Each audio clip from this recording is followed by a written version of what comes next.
welcome everyone. Welcome to the Total Truth Show.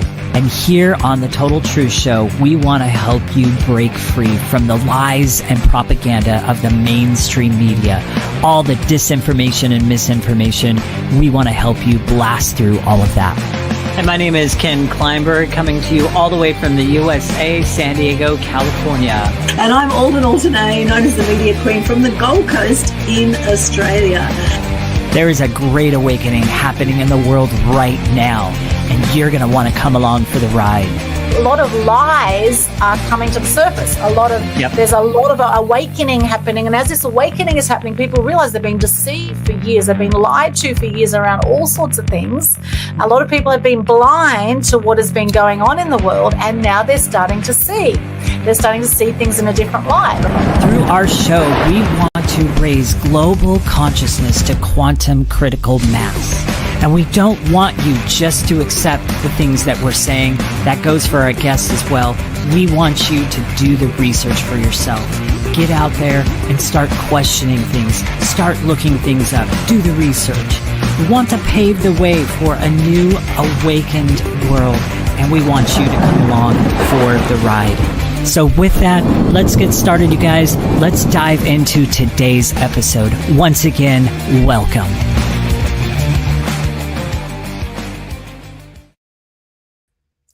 Yay, welcome to Total Truth Show, episode 108. We're going to be chatting today about the truth about fear to freedom. We have some of our amazing co-authors in our upcoming book called Fear to Freedom. The subtitle is Conscious Creators Manifesting Magic. And can't wait to hear from these amazing people with us today. My co-host, Ken Kleinberg, all the way from the US. How are you going today, Ken? Doing great. How about you? Excellent. Thank you. Couldn't be better. Now, a little bit about our beautiful guest today before we get into this hot topic. And we do invite you, wherever you're tuning in from today, on Facebook, LinkedIn, YouTube, Twitch, Instagram, wherever you are right now, we invite you to participate today, to actually put comments, questions, etc. in here. And any thoughts or ahas that come up for you, we invite you to interact with us. We love to make this an interactive show. So welcome everyone who's joining us live as well. In fact, let us know in the comments, where are you joining us live from? Where are you joining us live from? We'd love to hear from you there. All right, so let's have a look at who we have. All right, we have Angel Black with us, and this is the debut appearance publicly of Angel Black. We're very excited about Angel being in our book, and what an extraordinary story she has. She is a hypnosis therapist and counselor. We have Reggie Rue with us, and Reggie Rue, she helps women and men with yoni and lingam steaming, which is an ancient practice and very, very powerful. Also, Reggie Rue has an extraordinary story also in our upcoming book.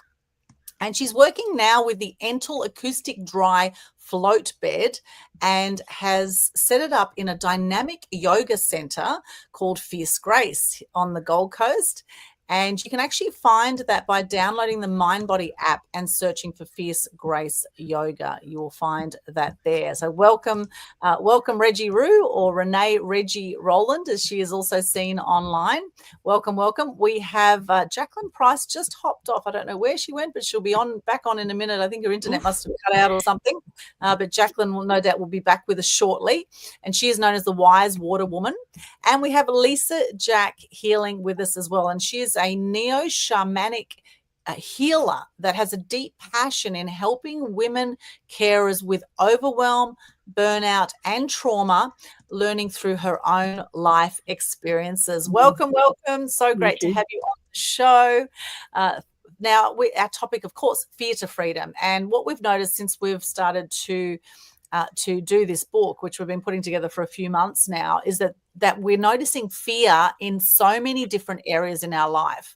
And fear it's almost like a standard human condition that we have been, brought up with from watching the news from a young age through Hollywood. There's fear all around us, and there's also freedom to be had all around us. We have the yin yang of life. There's always going to be the dark and the light with everything going on in the world. So let's dive into, what does fear to freedom mean to you, and what is the story you can share with us, with our special guest? What's the story you can share about how you've moved from fear to freedom? So what does fear to freedom mean to you, and what is the story you can share around that? Oh, we've got Salvo with us. Hello, Salvo. On the road in regional New South Wales, driving through Yass at the moment. Fantastic, Salvo. Great to see you then. Salvo is one of our other authors actually in Fear to Freedom, who also has an extraordinary story. And we are launching this book in Sydney, July 26th. Save the date. It's going to be amazing, and we can tell you more about that as well as we go through the show. So let's go firstly to Angel Black. Angel, I'd love to hear from you. What does fear to freedom mean to you, and what is an example of where you've moved from fear to freedom? Well, fear is it's in all of us, really. Everyone has fear of something, and it might be just something minimal. And, you know, until we get to the freedom stage, we all think, well, okay, we live in fear of whatever that subject is or situation is. So, and it could be something very little. However, I've found that when I'm in fear, the best thing to do is just breathe, go into a meditation, think about it, maybe let some time go by so I can free myself from that fear. Because if you don't, it actually eats you up. And manifestation is great in everything, but manifestation of fear is dangerous. So for me, I try and let go of fear as quick as I possibly can. However, most people that live in fear of a situation usually, if you're talking with friends or with family and that situation it's a horrible situation, the fear can be multiplied many, many times. So if you the one that's fearful of that situation, the best thing to do is just to shut it down, don't give it any energy, breathe, and just try not to listen to everyone else's opinions, because opinions are great, but in a fearful situation, it's not. The best thing to do with fear is to calm down and breathe. Yeah, I love that. What we focus on grows, right? If we focus on the drama and the fear, we're going to see more of it. Whereas we focus on the great things, the positive things that we can, impact, then it's going to shift your whole version of reality and how you do life. So yeah, love that, Angel. Thank you so much. And where's an example of where you've moved from fear to freedom in your life? Well, I've been working with the US Army, for about 4.5 years. And I've been working on the back end of some of the worst situations you could possibly ever think about, like some of the situations in my book that I've written about. Most people would have been, they wouldn't have been able to live every day. Put it that way. It's the PTSD is real. I didn't realise what PTSD felt like until I started working with these, these ladies and gentlemen that I work with, and to the extreme where it nearly shut me down. So I'm such a positive person. I always look at the bright things of life, and I've got my own struggles. I've got Parkinson's, so it's just it's hard. But the thing is that I never give up. So I know fear. I just also know as a therapist how to shut that down. Yeah, extraordinary. Thank you for sharing. And of course, there's a lot of details and some gory details in your chapter in the book, and may be hard for some people to actually read it. However, it's a real eye-opener, that's for sure. So thank you for joining us, Angel, and thank you for sharing your story. Let's go next to Reggie Rue. What does fear to freedom mean to you, and what's an example where you've moved from fear to freedom? Well, thank you for having me, Aldwyn and Ken, and it's lovely to be here. You're welcome. Fear to freedom. Well, I guess over my life, there's many times I could say what I'm writing about in this book is the experience I had over 27 years ago when we took a plunge to take the music a wee bit further.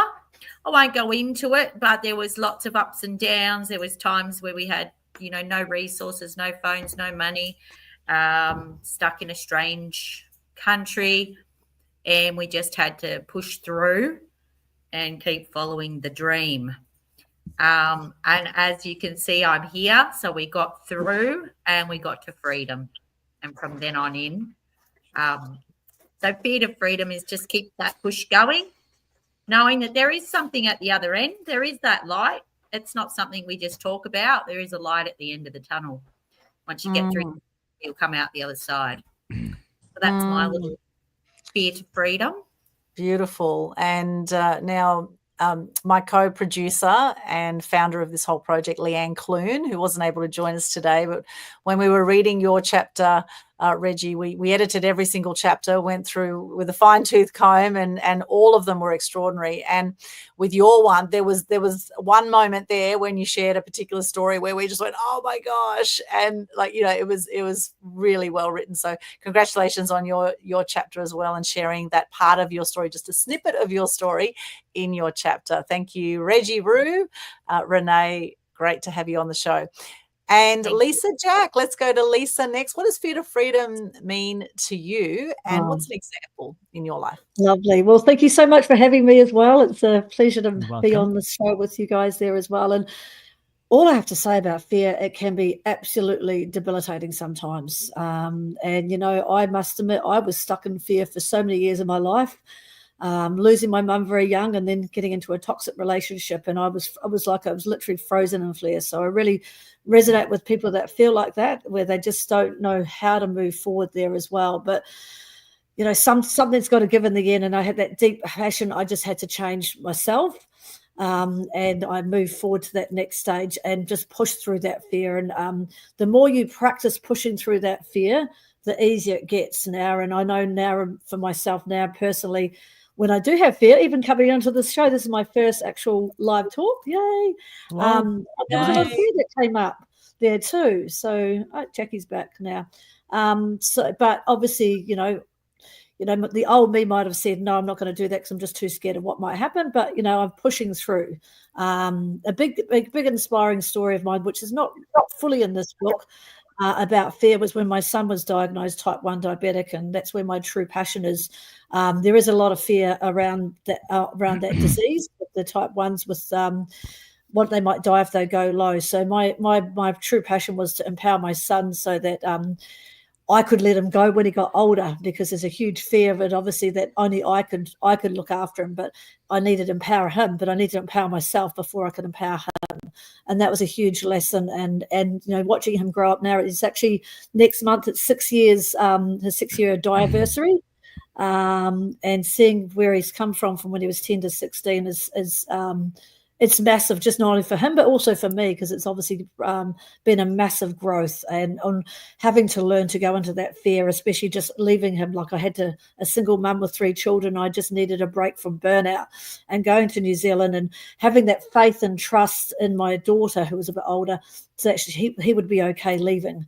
And the more I practiced in doing that, the easier it got there as well. So it's a real thing in practicing. That's what I believe. And the practice in getting into that fear and letting go and knowing everything will be okay for the highest good of all there too. Yeah. Thank you for sharing, Lisa. And welcome to your first live stream. Wow, that is so cool. Thank you. A few debuts going on here. We've got Angel's debut to the public eye, and also your debut as well. Very, very cool. And Jacalyn's popping in and out. It's almost like a spirit that's coming in and out of the show, Jacalyn. Hopefully you'll stay with us for the next bit. We're just going around the room here and chatting with everyone about what fear to freedom means to you, and what's an example in your life where you've moved from fear to freedom. Jacalyn, over to you. Thank you, Aldwyn. I've been having internet problems, but I'm back hopefully for a while. When it rains here, we lose internet. It's crazy. Oh, right. Oh. Well, glad you're with us. So what's fear to freedom mean to you, Jacalyn? Well, fear to freedom, you face challenges and many fears through your lifetime. If you can get through that challenge using the power of the subconscious mind, anything you put your mind to. Yeah, great. And what's an example in your life where you've moved from fear to freedom? Well, many years ago, I had a simple fall, and it ended up being lived in a wheelchair for 12 years. So wheelchair, crutches, walking frames, you name it. I had it for 12 years, and I managed to get out of that and now live without having to worry about crutches or walking frames. And most people, well, some people don't get out of wheelchairs. I was one of the privileged ones to be able to get out of that wheelchair and move on with my life. Extraordinary. Wow, 12 years in a wheelchair. Gosh, that would make you grateful to walk again, wouldn't it? After Absolutely. that. My gosh, extraordinary. And, all of your chapters were absolutely next level. In fact, all of our co-authors, this is going to be one power-packed book. We've got 11 co-authors. We've got myself and Leanne in this book, and it has been absolutely transformational on so many levels. It's not just a chapter in another book. Like I'm actually in about 30 other books, and this is a whole new level with what we're going through as co-authors and, as people sharing and looking in our lives as where fear comes up and how we can transform it to freedom. And there's been so many things. Like we've had deaths that have happened. We've had serious health challenges that have happened with some of our co-authors. We've had all sorts of stuff that has come out in the last few months. It's been like this transformative sort of process going through the whole book. And right now we're at the final stages of, finalizing our cover design. And then we'll be very soon we'll be launching it. We're planning to launch on Amazon on the 24th of July. So we've got our actual public launch in Sydney on the 26th of July. 24th of July, we are going to be offering the book for free for 24 hours only. Okay, so put that date in your diary. And we're definitely going to be going bestseller in multiple categories. So if you want to get your free copy of the book, then tune in on that Thursday, the 24th of July. Okay. Now, Ken, I'd love to hear from you, my amazing co-host sitting quietly in the background. What does fear to freedom mean to you? And what's an example in your life where you've moved from fear to freedom? Fear to freedom. So a lot of times for me, it's around the unknown, the fear, anxiety around the unknown, the what ifs that happen. A lot of times this can happen. So two incidences that commonly happen with me are last minute schedule changes, which just literally, I don't know why, but it just triggers in me just a whole bunch of responses.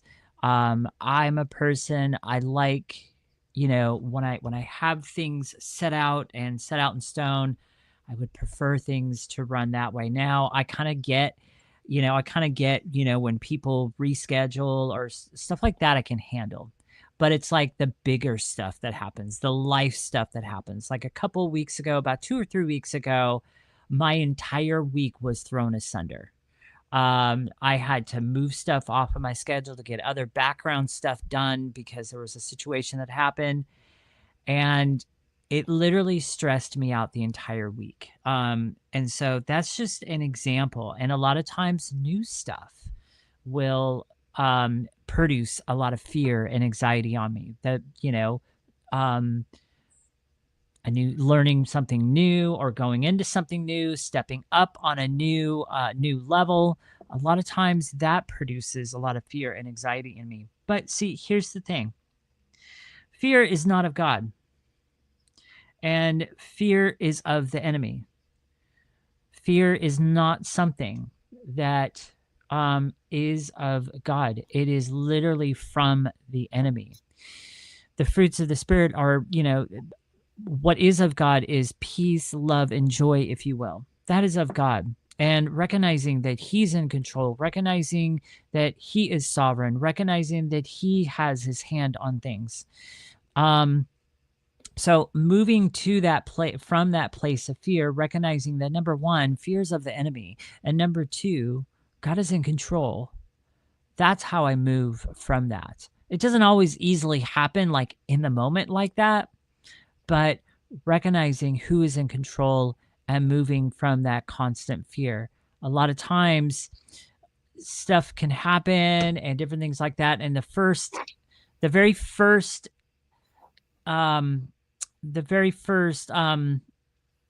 innate reaction is to go to the worst thought possible. Oh my gosh, how are you going to afford that? Oh my gosh, are you going to have to do this and da da da da? Oh my gosh, this and that. Well, see, the thing of it is that's not helpful. And that also shows that, you're not trusting in God. Um, so you move from that by trusting in Him. You move from that by recognizing um, who He is and the fact that He is in control. And so that's, I don't know, that's my piece on it. And so before Aldwyn, you kind of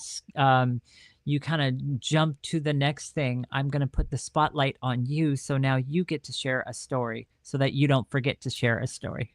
I'm not Oh, letting you off the hook. Oh, thank you, Ken. And thank you for sharing. And, this is the Total Truth Show. We share our truth. Okay. Now, you may or may not agree with what we say here, and that's perfectly fine because everyone has their own opinion about what goes on in the world and everyone has their own, reaction to what happens. We react or respond, right? We choose whether we react or respond to a situation. Now, I know I triggered Ken before the show because I was running late. Okay. So I know Ken was triggered. Okay. And we're saying this publicly. Perfect example, actually. Yes. Perfect example, right? And I held up everyone today, and I was like, I got to bed at 5 a.m. and I had all this stuff to set up, and these are all my excuses and reasonings as to why I was running late, and I know that I'm a recovering sort of person that has been constantly late and still sometimes runs late for things. Now, I have actually been early for things as well, so I know it's possible.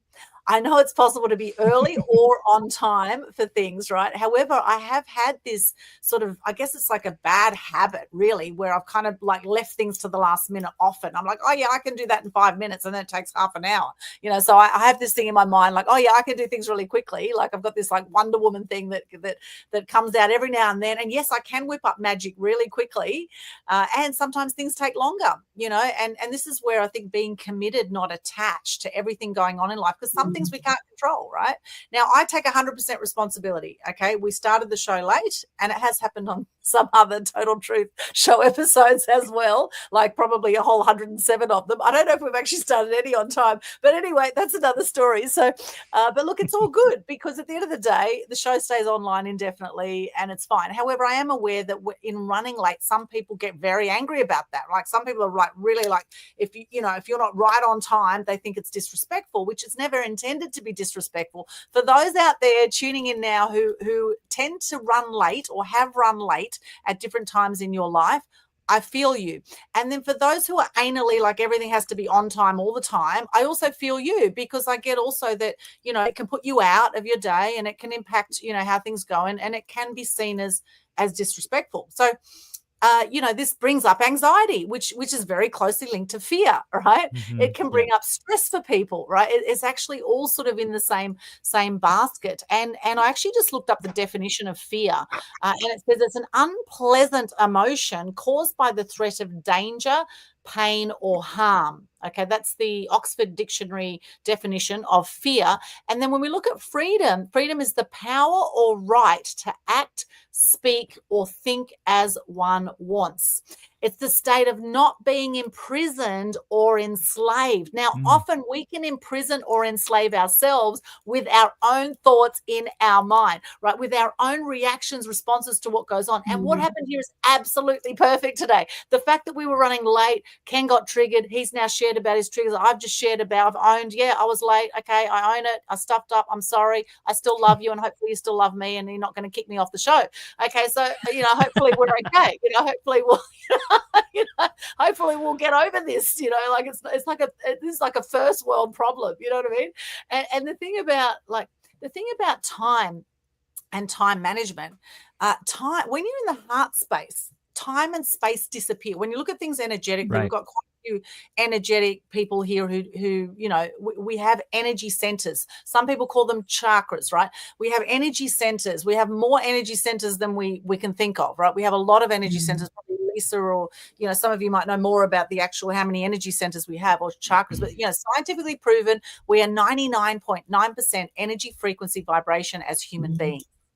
When we get into a fear state, if you look at Dr. Hawkins' scale of consciousness, when we get in a fear state, we are vibrating at 100 hertz. We're very low vibration when we're in fear. Okay, we're in a stuck vibration, and what happens in a stuck vibration is we are not able to have or live the life that we really want in an expanded state, in a peaceful, loving state, in an enlightened state, if we're stuck in fear. And so for me, fear to freedom, fear is a stuck point in life. It's when you're stuck, you're anxious, you're frustrated, and in these states, we can be very self-destructive. And I know, because I've been there. I've had depression through my life. I've had 4 friends suicide. I've been in some very stuck places. And, I've had these, I've been a workaholic. I've been an alcoholic. I've taken a lot of drugs. I was smoking like crazy many years ago because I wanted to kill myself. I didn't want to be here because I hated the world. I was watching a lot of negative news. I thought, what's the point of even living when people are cruel to animals and cruel to each other, and it's just everyone's nasty, and that was my skew and what I saw as my reality of life, because I watched a lot of negative news. And then I ended up working in the media for over 20 years. And then I was behind the scenes and seeing it all from the other side. And the media condition people to live in fear. 99% of our news is negative. And this is why I started the Good News Day. This is why I started the Global Good News Challenge. And there's one way I've been able to move from fear to freedom is taking action on something in life that upsets me or angers me. And I see that as a prompting to do something about it. And this is the thing, when you notice the fear coming up, notice, are you reacting? Are you responding? Are you empowered in how you're responding to situations? Because shit is going to happen. Stuff is going to happen in life that we cannot control. This is just one little example here today, right? And notice, it's in the noticing of the trigger, noticing of the fear, that we're able to then transform that. Okay, so fear to freedom is incredibly powerful. It's like the foundation of how we do life. Right. And if anyone watches the Out of Shadows documentary, which is actually in our Conscious Community Global Facebook group, which you can see Conscious Community Global, you'll see it in my Linktree /Aldwyn, the link's in there. Watch Out of Shadows. It talks about the programming by the media, by Hollywood, to have people living in fear. Often we're in fear and we don't even know we're in fear. That's the thing. Get conscious. The minute you're feeling stuck or disempowered or anxious, transform it. Right, transform it. And how do you transform it? Now, that's the next thing. How do you transform it? Now, who'd like to share about what are some ways that you've transformed and you've shifted this fear to freedom? Because I do believe it's a natural process of the ups and downs of life, the roller coaster ride of life. We're going to go into fear. We're going to feel free at times. We're going to go back into fear. We're going to go around. So we're going to explore the full gamut of emotions that come. And of course, the healing is in the feeling. So sometimes it's important to feel the fear and act anyway and move through the fear, right? So what are some ways that we've moved through the fear here? Let's go to Reggie. Reggie Roo. Thank you, Aldwyn. So I've been in many different situations. I have been in abusive relationships as well. And as you know, through music, we've done a lot of things. But the way I've got through, and even recently I've had some downers, is by keeping myself busy. So for me, I'm a multifaceted personality. I like to do 100 things at once. But when I cannot get out of bed, I know there's something wrong with me. And so moving is the way I get going, and actually giving myself a project. So prior to this, I was going through some other problems in losing my business prior to this. And when I saw you doing this book, I thought I actually need to do this to get me going. I've got a lot of things I want to do, and I need to attach myself to that project so I can push myself to get through. That's the way I deal with it. I try to get back to nature. So walking, looking at the sky, thanking everything I can, trees, grass, oxygen, air, water, anything on the earth. I try to, nature's my healing tool, and also helping others. So I think if you've always been, so I guess I've always served. So if I feel like I can do something good for somebody else, that will help me.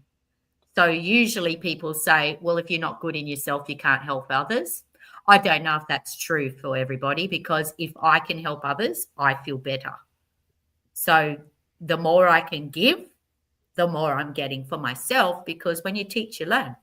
So when you're giving to yourself, because that's your, for me, that is my reward. That's my little tingle, is helping someone else, and then I am helping myself. So I'm a reverse engineer on that whole, if you can't love yourself, you don't love others. I actually am the opposite to that. If I can help others, I'm helping myself.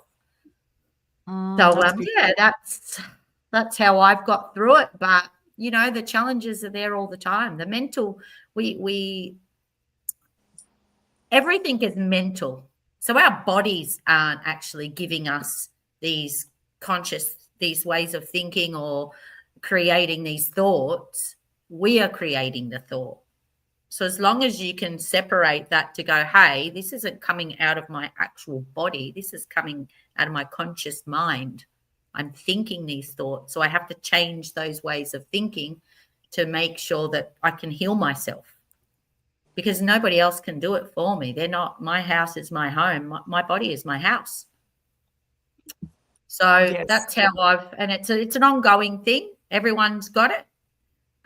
Primarily, I'm a very, very happy person. So I do see happiness everywhere, and I like to shine that. But behind every scene, that everybody's got their ups and downs, and they can be really good at masking. But as long as they're doing something that helps them, and you've got to think about what that is.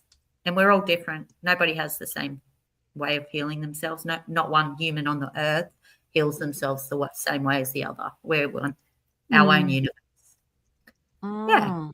Yeah, beautifully said. I love that. And there's a great saying that says there's no greater purpose than being of service.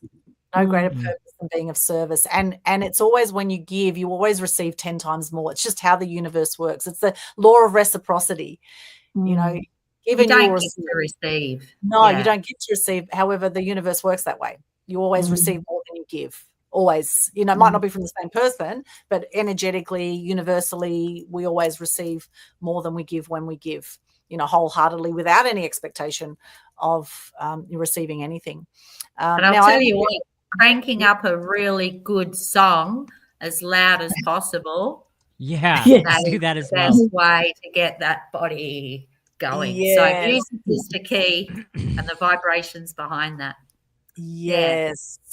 I played some great Bob Marley music last night. Actually, I was dancing around a bit of Bob Marley. But yeah, I love music. It's a fantastic way to shift the energy. And your chapter, of course, shares a little bit about part of your JISM journey. And those who are wondering what JISM actually means, could you share that with us, please? So the true meaning is energy force. And the slang is, and you can look this up in the dictionary, and the slang is semen. So obviously you need a bit of energy force to get a bit of semen, but it is the beginning of life. So there's nothing sort of more deeper than the fact that it's the beginning of life. But however, JISM came across in a bit of a different way when we created the name JISM. It was actually with the co-songwriter and founder of JISM, Jared Fitzgerald. He used to play solo, and when we joined it as a band, some of the band members thought Jed is serious man, and the name JISM came. So it has its own acronym as well. Yeah, I love that. And you've got a fan here, Robin Batterby's on Facebook. Hello, Robin. She says, nice one, Reggie. Nice one. And well said here. Good to see you there, Robin. Thank you for joining us. Where are you joining us from, Robin? And for all those joining us on the live stream, where are you joining us from? Now, do you have a favorite quote or motto to share with us, Reggie Roo? Because I know you have to hop off soon. Favorite quote or motto? Whatever you imagine, you make. There's no real limits to what you want to do. And I always like to say, I'm not above you, I'm not below you, I'm beside you. So, yeah. Beautiful. Love that. And where can people connect with you? So you can come onto my Facebook page, Renee Reggie Rowland. It's Reggie. We also have Jism Music on Instagram. We're on Spotify with Jism Music or Jism Energy Force. And yeah, I think if you come onto my Facebook, I'll be happy to reach out to you. Yeah. Beautiful. Thank you, Reggie. Roo. Thanks, Charles, and I'm sorry I have to leave, but thank you for having me. Thank you for joining us. Thank you so much for joining us, my friend. Bye. Thank you. See you soon. Bye. And check out her beds. Her beds are really cool too. So yeah, check out her Facebook there. She's got these really cool sort of vibrating beds, which when I say vibrating beds, it's kind of like works on harmonies, frequencies, etc. Yeah, so Renee's into all of that. Very, very cool. All right, welcome back, Jacalyn, hopping in and out like a spirit. Poor Jacalyn. Oh my gosh, she can't even in and out. Let's go next to Angel Black. Angel Black, what's some ways that you've moved from fear to freedom? I'm very strong personality. I have got very strong character because I've been through a lot in my life. But the thing I've done, I noticed that if I get depressed, really depressed, I want to sleep a lot. And I don't sleep a lot at the best of times. So if I find myself sleeping like long hours, like for me, if I sleep, say 8-10 hours, I know there's something wrong. And usually when I'm in bed at that time, like for 8 to 10 hours, I find myself awake, but just tossing and turning. And pretty much like Reggie said before, it's for me, it just get up, get out of bed and go for a walk. Now, I do that at all hours of the day, even early hours of the morning, just get up and go for a walk.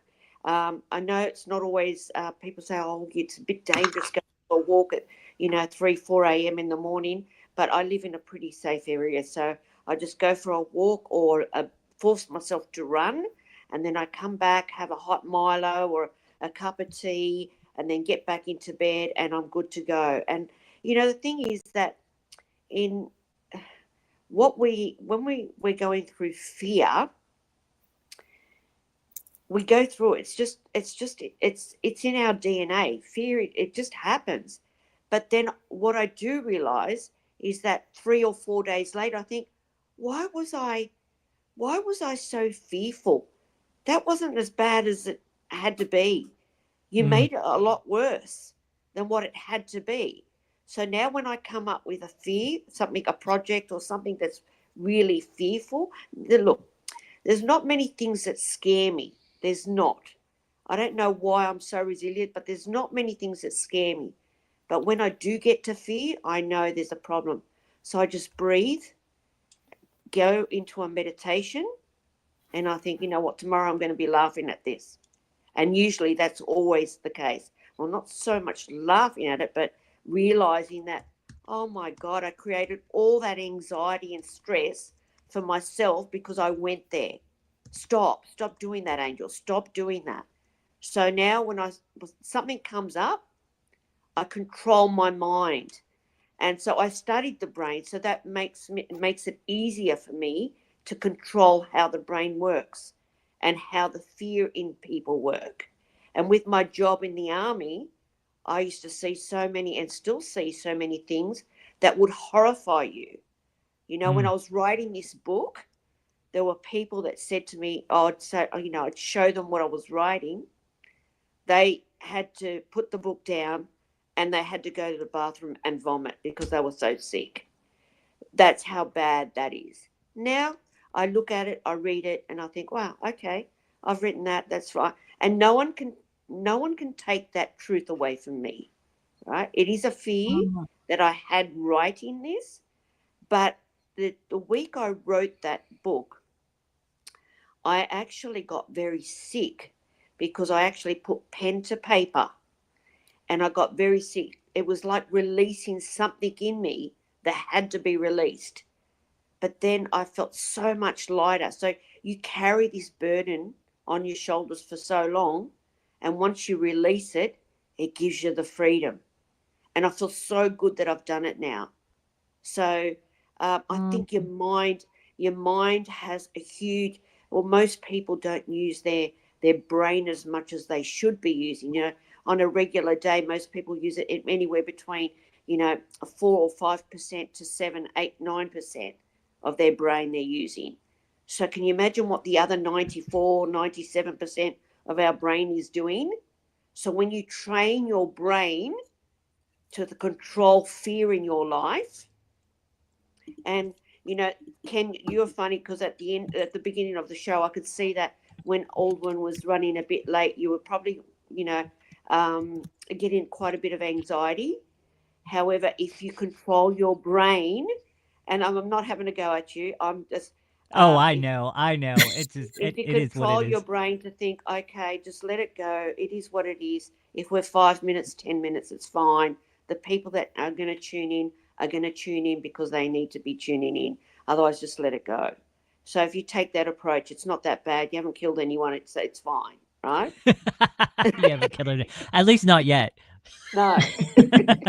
And we're at a safe distance, so it's all good. Yeah.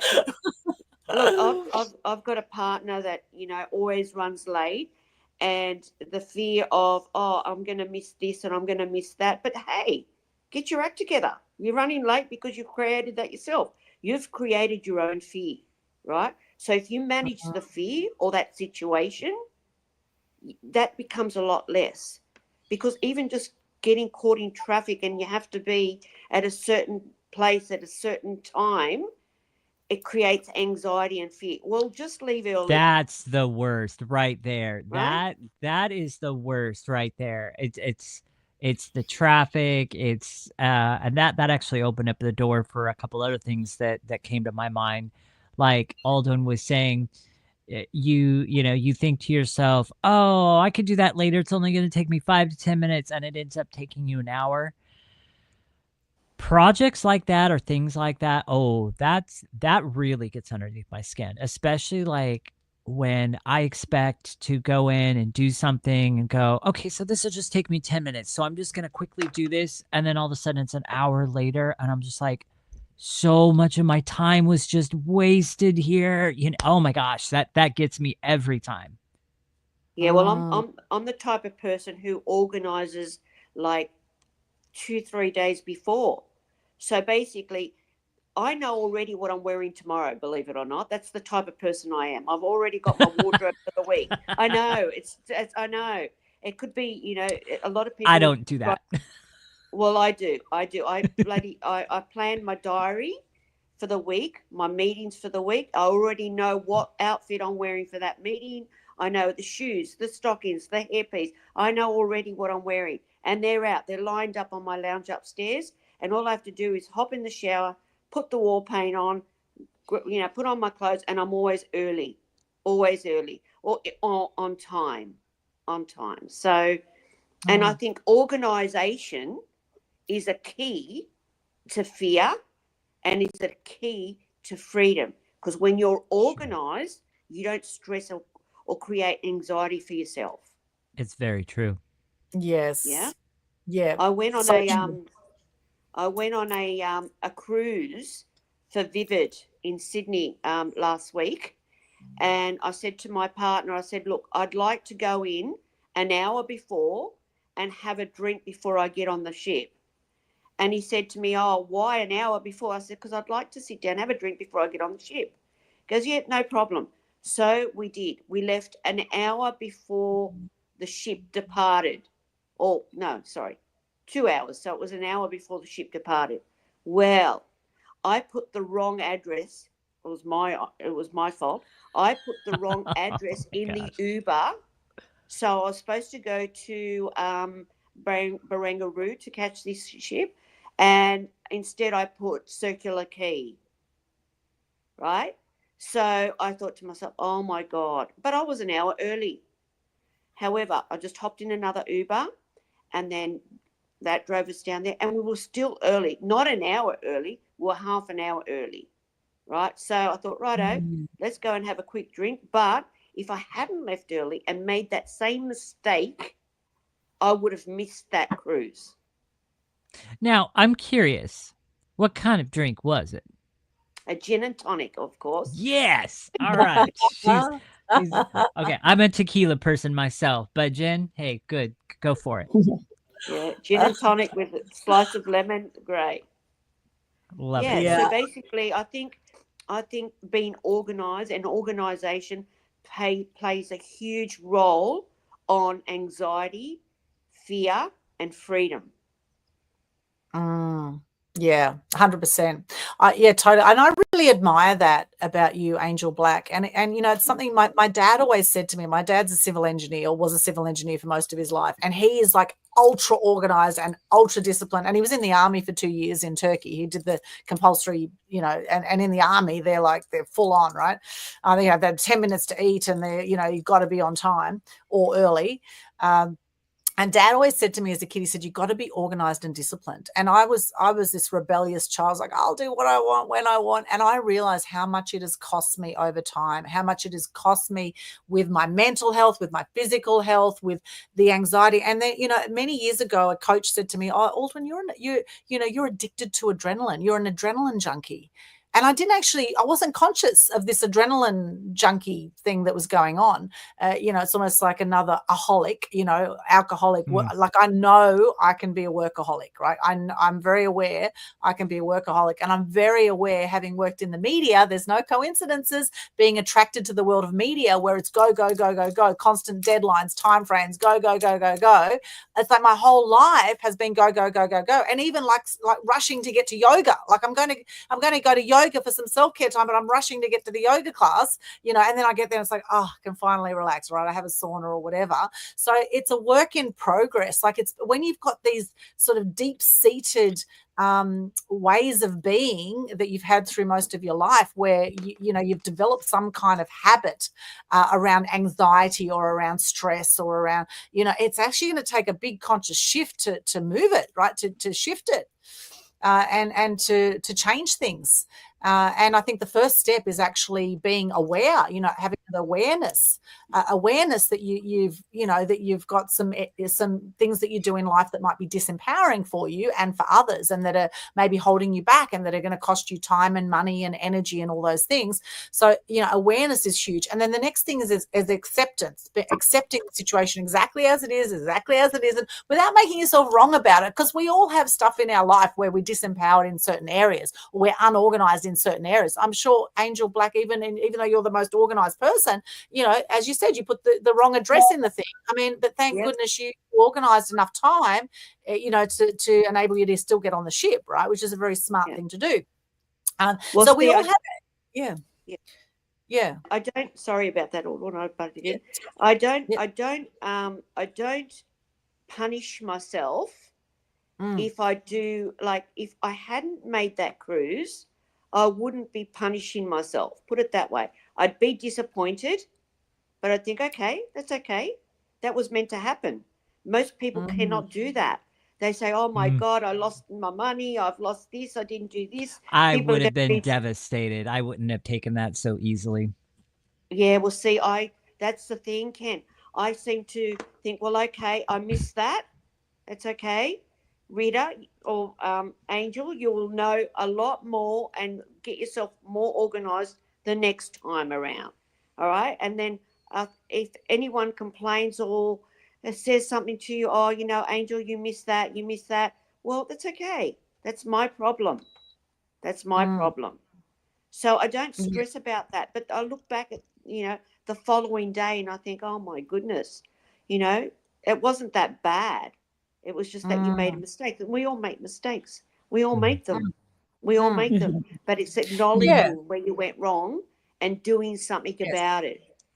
Yeah, 100%. So you've got the, you've got the awareness, you've got the acceptance without making yourself wrong about it. And then the next thing is appreciation, coming to, okay, what's the gift in this? What's the learning in this? And with every moment of fear, everything we face around fear, or any area of your life where you're disempowered or you're not living a life fully that you love, there's some kind of inauthenticity there, or there's something there that, that perhaps needs shifting if you want to take your life to the next level, right? Although a lot of people do love the drama and love the fear, and they live like that 100% of the time because they absolutely get off on it, and they'll create drama even when there's no drama, and this often happens. So we've got Mike Young with us. Mike, good to see you. Can't wait to read the book. Thanks, Reggie and everyone. Good to see you there, Mike. Thank you. I do want to hear from Lisa, and Jacalyn's back with us as well.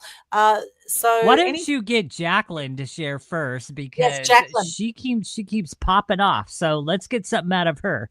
Yeah, Jacalyn, quickly while you're here. Okay, so share with us, Jacalyn, how have you moved from fear to freedom? What have you done? Can you hear us, Jacalyn? Sorry, what was the question? Oh, how I have can hear you now, moved? yes. How have you moved from fear to freedom? What are some things you've done to help transform a fearful situation into feeling free or better about it? I think some meditation each morning, starting my day with gratitude, ending my day with gratitude, and waking up every morning. Not everybody wakes up. I do some yoga as well, and using the power of the subconscious mind. When you're not feeling up to it, just go into your thoughts and say, I can do this and I will do this. Don't put negative thoughts out there, because you think negative, it'll be negative. You've got to replace that negative thought within a few seconds with a positive thought.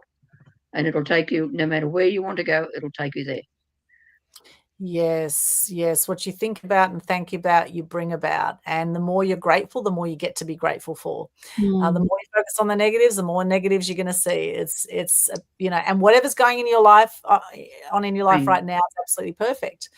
So yes, thank you for sharing that, Jacalyn. That's wonderful. And Lisa, what do you do to go from fear to freedom? Okay, the big thing I want to come back to is, everyone's heard of the let them. So when you do get triggered, that a really good thing is just to let them let me there too. So I find everyone's probably read that book. It's been super powerful. I know I've had it onto a lot of my friends and clients there as well. But the biggest thing that I found for me is taking personal responsibility for everything in my life, the good and the bad. And it wasn't until, like, as you're saying about the drama, I look back now, I was so addicted to the drama and I loved a good drama. And then even when I got an abusive relationship, I can see my role in it, where I was at quite a low frequency and I was attracting someone like that. And then when things didn't work out in my life with him, I look back now and I was saying in my head, it's not going to work out. It's not going to work out. Things always turned up in drama sort of thing. But I was saying that in my head.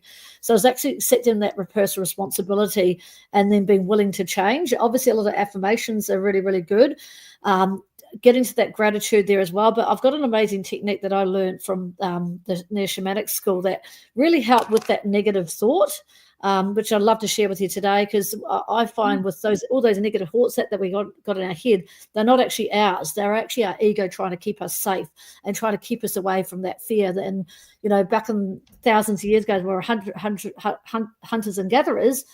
We needed those fears to keep us safe, so we didn't get attacked by a tiger or when we were going out hunting there too. But obviously our bodies and our nervous system still haven't learnt that when we've got our ego there and our thoughts in our head that are quite negative, you can tell that if they're negative, because obviously it's those words, and when it comes from your heart, you can tell that's more heart-centered, and that's where your true calling and longing comes from. So what I want to do is, it's quite simple. I'm just going to take a step back there as well. So when you've got a negative thought in your head, a really simple technique to help remove it is go stop, like a stop sign there too, and then get a window wiper and wash away that fear, and get that washing away that fear, and then I always find getting on my heart, and if you're a woman in womb, and just get into a feeling of something that makes you happy. Like one of my ones was when I had my children for the first time, when I had my daughter in my arms, could be a beautiful flower, and just changing your frequency and getting to that feeling of how that makes you feel. And that's a really quick, good technique to help you when you are in that fear or that depression and you just can't move it. And that's, that for me, that's something that really, really worked for me and resonated, and actually helping to move that there as well. There's another technique that I use to help me know when I'm triggered, because a lot of people actually don't even know that they're triggered and they're in a triggered state there too, which is a Hara technique, which we don't have enough time to show you today, but it's a really simple technique that my dear brother, who's my teacher and mentor, taught me, where it helped me just to be in line, not be moving forward or back, just to be in this present moment, because all we have at the moment is this present moment. Tomorrow's already been, yesterday hasn't come yet there as well. And when you when you feel this, being in this moment, you're not triggered, and any other time is that you are triggered there too. And it's all about trying to get back to that state there too, because I really noticed the more I get in my healing journey, the more I realize that I was rushing, and it not all comes from a place of fear, but it's my nervous system being go, go, go. And the more I become obviously on my journey, the more I'm actually wanting to slow down. And the more that I slow down and allow space for things to come in, the more amazing things that drop in there as well. So I think that really there too, because obviously all our frequency is our currency. So when we are in that fear, as Aldwyn was saying, our frequency is very, very low. So trying to raise our vibration and bring in that feeling of love, that gratitude, that happiness, that joyfulness. And if you're not feeling it, you can just say, I'm willing to feel it. I'm willing to change. And that's giving you the option to be willing when it's too hard. But, you know, I had a really good example of a fear with my beautiful daughter. We had for Christmas, we did a what show was it? Pride and Prejudice show in Brisbane, and we had a beautiful night out. It was a day one, but we had the night out at a hotel, had this beautiful day, and I thought, oh well, I'll just drive the car to the South Bank in Brisbane. You know, we already had parking with the hotel, but I thought, oh, we're on that way, and then we can just leave. Not thinking that during the day that the car parks would be completely filled, and I got quite fearful. So, oh my goodness, we're actually going to miss the show. We're going to miss the show. There's no car parks anywhere. And my daughter kept on reassuring it, and I just kept on praying to the universe, please God, can you show me the way where a park was? And I just kept on that place in love. And like 15 minutes or 20 minutes before the show, there all of a sudden there's just this car park on the side of the road that opens up before us, and we actually get that car park. But because I was in this positive, loving state, you know, and I asked for help, and I've been used to asking for help. I think the more you ask, the better it is that you receive. That I was able to get that car park, and then had this amazing day with my daughter. And we got to the show because I was the same as Angel, and actually thought that I was, I was going to miss the show there too, which I would have been really upset about there too. But again, if it was meant, let them, it's for the highest good. And I'm so grateful that it didn't there too. But personal responsibility for my life was an absolute game changer for me, and actually feeling into my emotions and seeing not only my role in the situation, but my other, what I did to other people there as well, good and bad there too. And also asking them for forgiveness. Like the Hapuano prayer is a very, very powerful one that I use all the time. I also do a lot of journaling and also toning. So when I do feel triggered, another great way is toning out with just yelling it out. It's perfect in a car, or if you're at home and with no one's around, and you can, get it out, even whacking your pillow or something like that there too. But I think that's about it there too. So hopefully some of those techniques might help some people, especially that stop one when you're right in that fear. That was a really good one. Yes, I think Ken could use that one. What do you reckon, Ken? Use that one. You're very visual. Yeah. Actually, no, I love it. I love it as well. I think we all tend to. We all tend to get caught up in our head when we have this fear. Like it creates anxiety to be late. It creates, even like I said earlier, traffic. It creates this anxiety and fear and everything. But the next day we look back at it, and we think, oh, what was all that about? Or you might get to the wedding or to the party or wherever it is, and no one's even noticed that you're late. But you've created all this anxiety within your own brain and within yourself, and you've worked yourself up that all you want to do is like hide and walk into the event. They're probably running late and created all this anxiety and stuff. So now I think the best thing you can do is just get there when you get there, but obviously be a little bit prompt with timing, but get there when you get there. And if you do get caught up in traffic, or if there's something in the way, it's not as bad. But I think when you can let the fear go very quickly, and that's not easy to do. I can let fear go pretty quickly in most situations. Unless it's something really traumatic, I usually let the fear go. I just let it go. I think a really good thing. Sorry, go on. For me, it's easier to let it go. But I realise with a lot of people, I see them worked up, and I see the anxiety and the frustration there. And I think, why is, but, not everyone can deal with a situation, like it takes a lot of work. You need to work on yourself. We all do. We all do. When you've done the work on yourself, these situations become a lot easier. So I think, And I think a really good quote. And then you have people like Jacalyn. I think by now I would have been really frustrated. Like, what? That's like the 6th time her internet's gone out and she's popped up. That would have been playing with She's me. back again. Yeah. Yeah.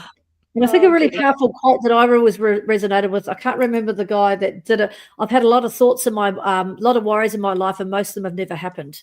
Because obviously we think we get so many worries in our thoughts and think that what might happen, and quite half the time it doesn't. And I know with my kids, they get nervous about a few things, and I always tell them it's the thought of that's actually worse. When you're actually doing it, it's you're okay there too. So that was always Lisa, it's in our DNA. Like, in one of my books, I wrote, don't judge a book by its cover. We all know that, but it's in our human DNA. We all do it.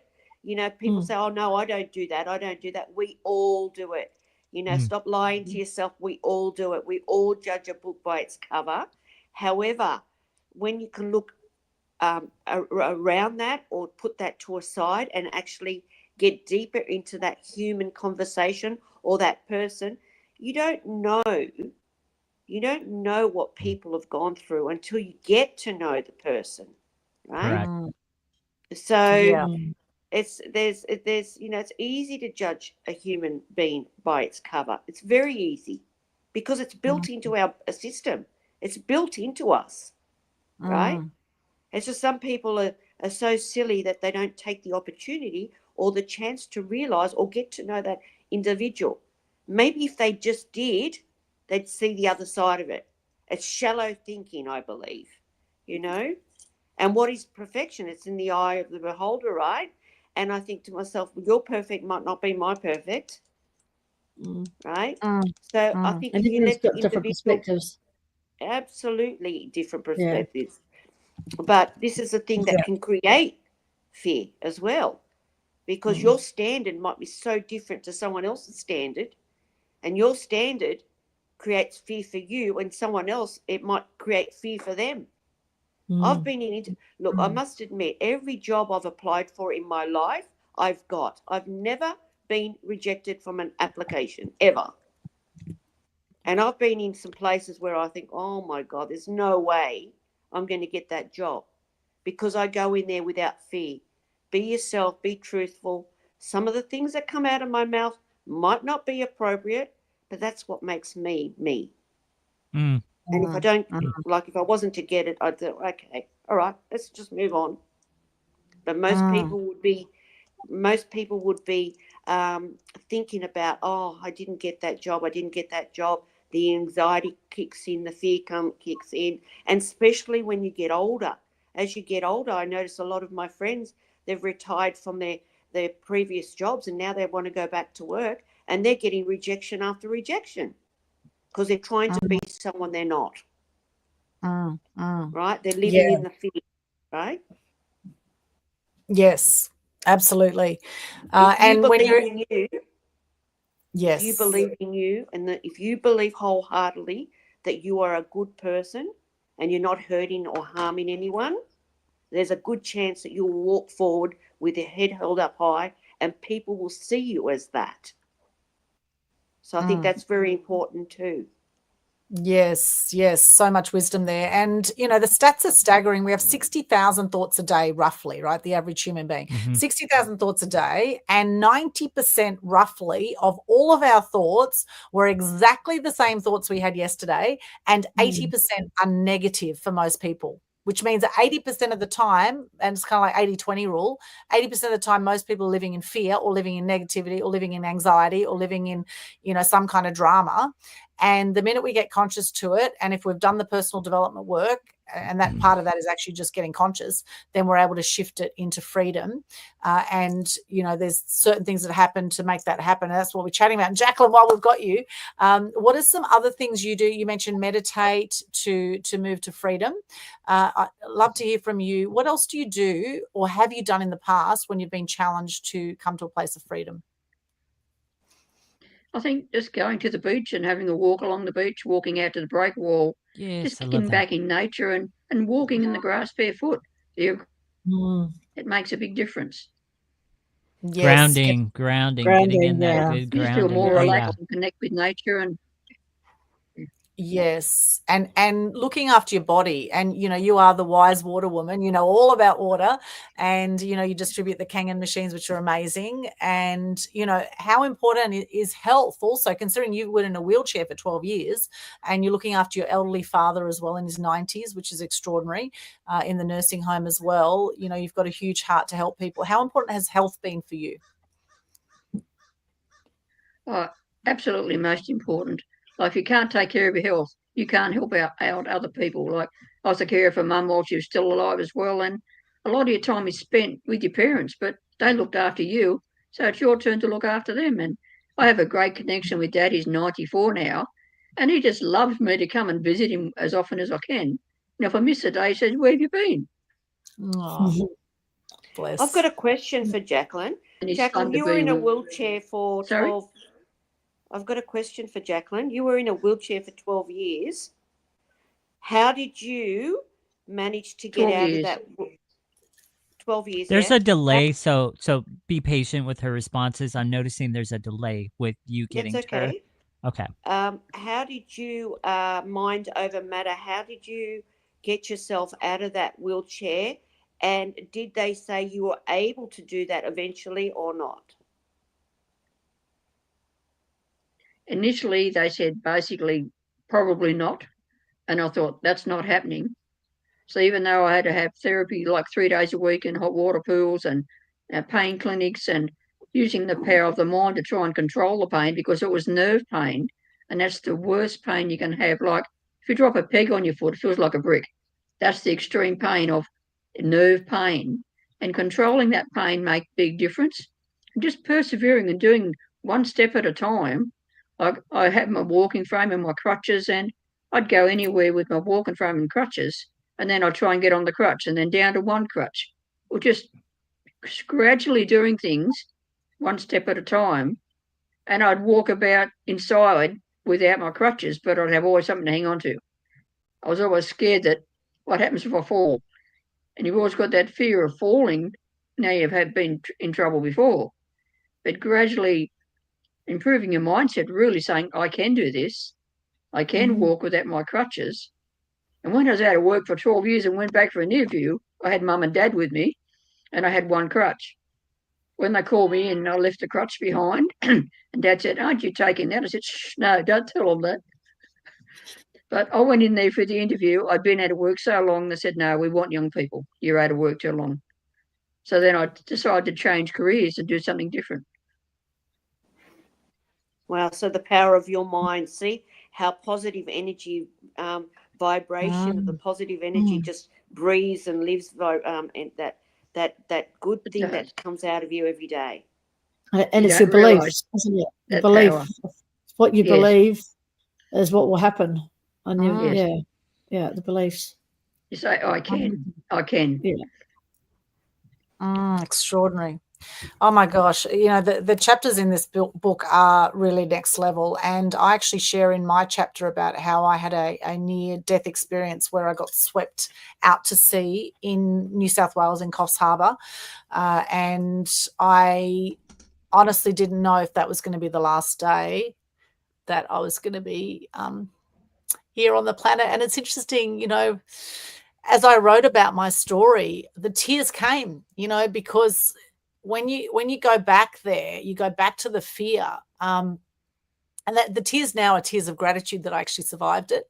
But when I was in it, I didn't know. I had to let go. I had to let go, and I had to go with the flow. I could not fight it. There's times in life where we just have to let go of whatever thoughts are going through our mind. And one of the first thoughts that came through my mind was, oh my gosh, I've said to people in the past, if I die, the ocean would be a great way to go. Like that's one of the first thoughts that came to my mind, right? Was if I go, and I thought, oh my gosh, is this it? Have I manifested this? Because literally the day before I did a workshop in Coffs Harbour with Angelique Pellegrino, as one of our mass media mastery members. We did this workshop called Open Your Mind to Flourish. And at the workshop, we were saying everything happens for you, not to you. And we were talking about the power of manifestation, the power of our thoughts, how our thoughts can become reality. And there I was thinking to myself, oh my gosh, I've said that to people. Am I now manifesting? This is the last day on the planet. I was 49 years of age. I was not ready to die.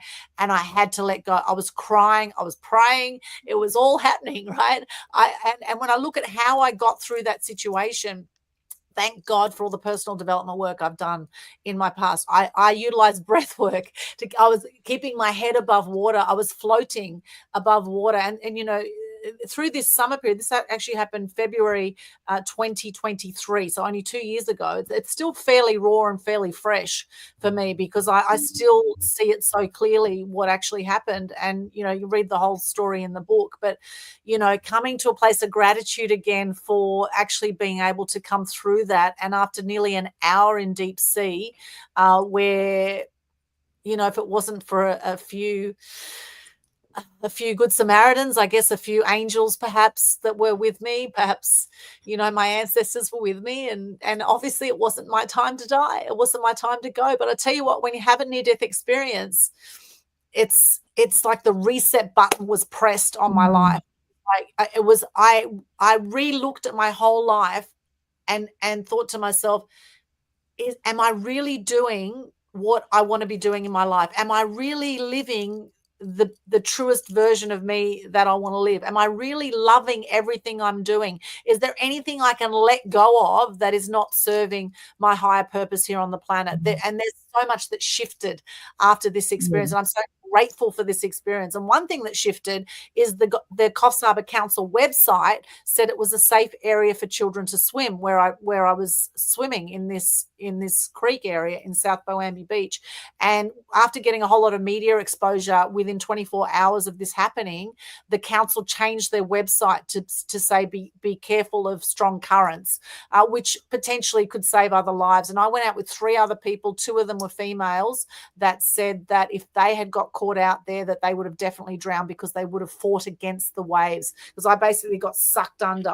When I entered the water, I was in water that was up to my knees, and I floated down this creek. And the creek had a big headland on one side. And as I went down the creek, suddenly, instead of stopping at the sandbank, I went to the point where these massive waves, there's like 2-meter waves, came over me and just tumbled me and just swept me and just kept going. And I just basically tumbled. And then next thing I knew, I was out to deep sea. Now, I was pretty confident in the ocean. I'd been caught in rips before, but this wasn't like a rip. The tide was going out and I was getting sucked out like a vortex, sucked out. Now, most people would have fought that, would have tried to swim against it or, you know, get out of it. And I knew not to fight it because I'd been caught in rips. But at the same time, I was petrified. I was in so much fear because, you know, I was thinking to myself, okay, I'll be able to swim back. But I was actually getting swept further and further away from the headland into the middle of the ocean. There were no lifeguards. This was a 4-wheel drive beach. It was the end of a 4-wheel drive beach after about 1 kilometre driving down the beach. It was a fairly secluded area. No ships in the ocean. It was absolutely petrifying. So really want to look at how I moved from fear to freedom. Faith had a lot to do with it. Faith, letting go, going with the flow, not trying to, you know, being committed, not attached. And thinking to myself, well, if this is meant to be my last day on the planet, well, so be it. But clearly it wasn't, right? Clearly it wasn't. And now, thank goodness, I've been able to share that beach safety message with so many others. In fact, I did a live video that's been shared thousands of times and so many views and whatever, because, you know, it could save a life by sharing the information of what you've learned from your fear to freedom journey.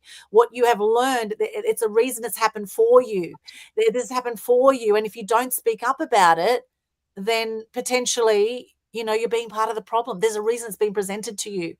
You know, and by speaking up, it takes courage. Yes, it takes courage, but think of the people that you will inspire and potentially save lives by actually speaking up about whatever, you know, fear you have faced in your life. So, Aldwyn, You Yes. said that you mentioned to people if I was going to die, if there was one way that was going to die or pass away, it would be in the ocean or water. Do you have a fear of manifesting that, and do you repeat that anymore after that? No, I don't say that anymore. And I actually love the ocean, and I still swim in the ocean. And people say to me, "Oh, aren't you worried about sharks?" No, I swim at sunset all the time. It's like a big spa bath. I love the ocean. It is part of my healing. And I have said that before because I love the ocean so much. It's like, however, I tell you what, when you're in there in the middle and you're in the middle of it, I tell you at that moment, I did not want to die in the ocean, right? But it's kind of like I almost jokingly said it to people like, "Oh, that's my favorite place in the world is the ocean." However, when you're in deep sea, and I was panicking about sharks, I was looking down because in deep sea you can't see under the water. So and this area is known for sharks, right? This area of Coffs Harbour is known for sharks. And there I was in the middle of the ocean thinking, and I can't see below me to see if there are any sharks, but I also had to keep my head above water so I could keep breathing, right? And it was all coming up. And thank God, thank goodness, there weren't there probably were sharks there, but I knew I also had to calm myself down because I knew if I panicked that it would attract more sharks because they can sense the fear. And the sharks would come to you if they sense the fear. So I was panicking and doing my best not to panic, deep breathing, praying, all of it came together. And I'm so grateful for everything that brought me to that point. And I'm so grateful I survived. And I have an even bigger appreciation for life since surviving that. And I know there's a lot of people have survived near-death experiences, and I feel you. I know a lot of you have, and extraordinary. What were the learnings for you from that? I'd love to hear from you. What were the actually anyone else here had a near-death experience would like to share? What was the learning? Well, I didn't have a near-death experience, but my son, when he got diagnosed type 1 diabetic, had a near-death experience where he nearly died because he went into ketosis. Because what happens, no one knows the warning signs. And I knew something wasn't right. And now I look back at photos, like even the coming up now, a month earlier, he was starting to lose weight, and he kept on coming into my bed saying, "I feel funny, Mum. I don't feel right. I don't feel funny." And I took him to the doctor that morning, and the doctor said, "Oh, he's just got a sore throat." And this is a very, very common story for anyone that's got type 1 diabetics. They obviously thirst, peeing a lot, fruity breath. There are lots of there are about 4 main warning signs there too. And the doctor just said he got a sore throat and said he's fine. And then my daughter decided, because it was school holidays, to take him to the beach.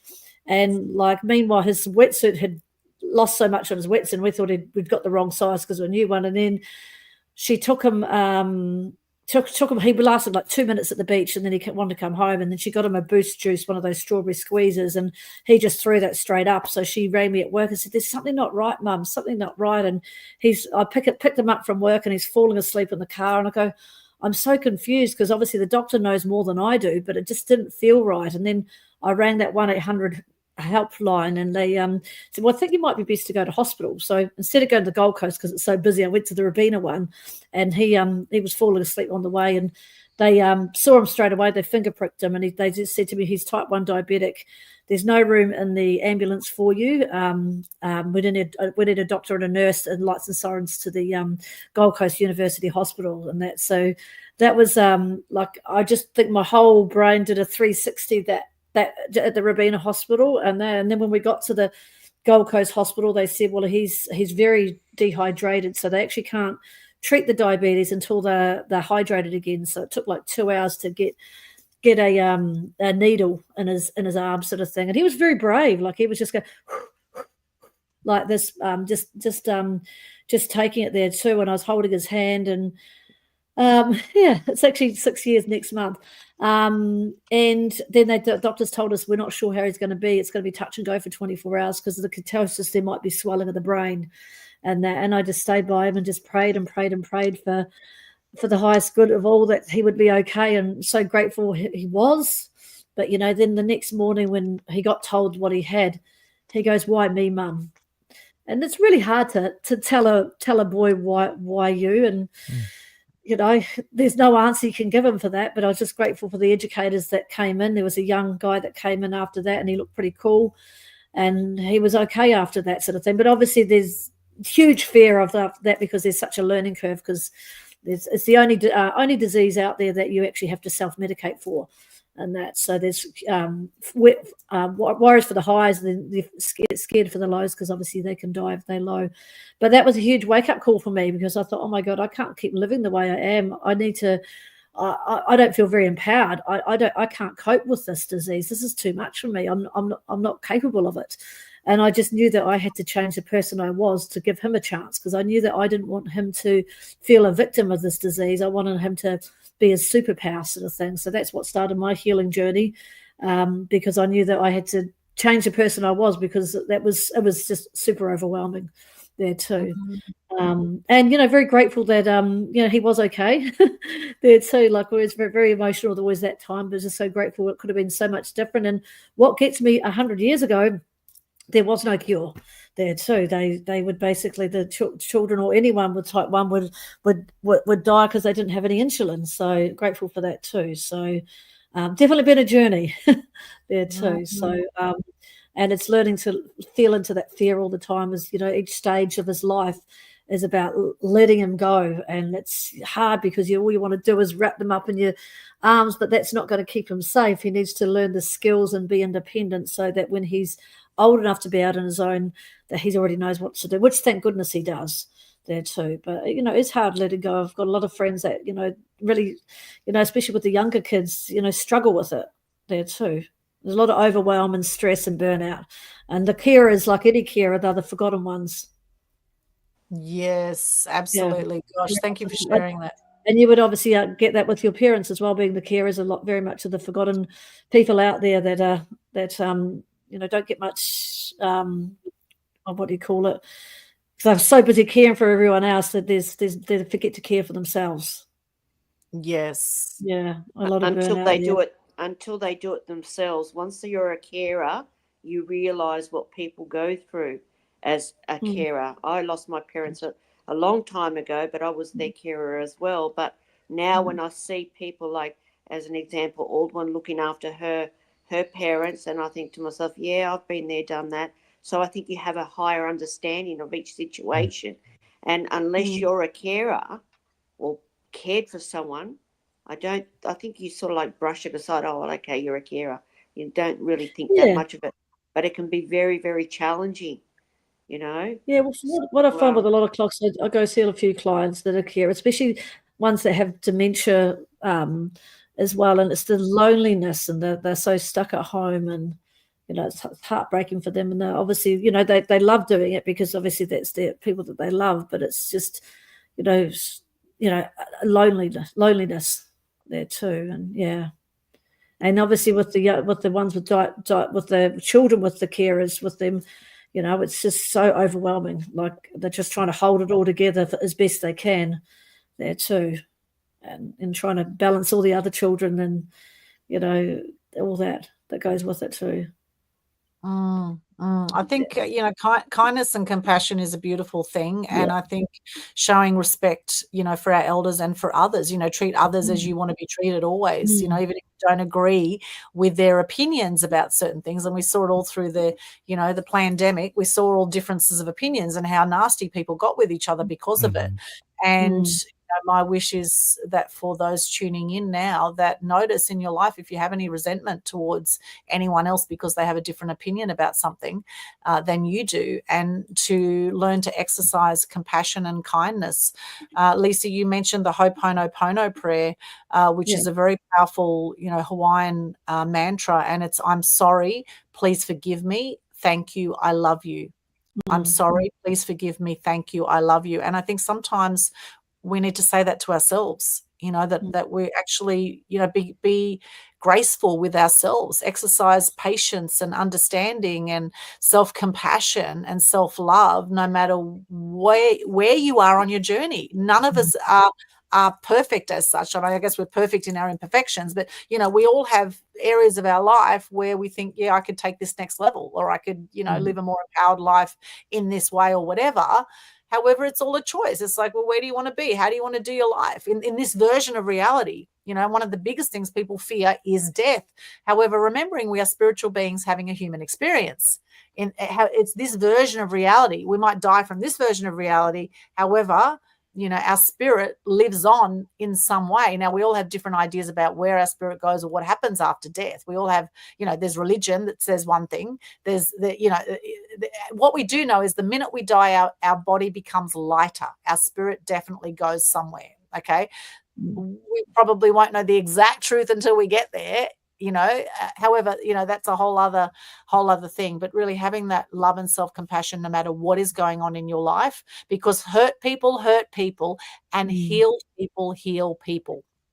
So, Yes. if you've got people in your life that are negative and that are, being nasty, just bless and release, send them love, do the Ho'oponopono prayer on them. And when you said stop there, Lisa, I love this stop and the wipers. Yeah. What came to me immediately was the Ice Ice Baby song. I just shared the other day on socials that one of the highlights of my career and my life was singing on stage in LA with Vanilla Ice and JT Fox at one of his mega success events.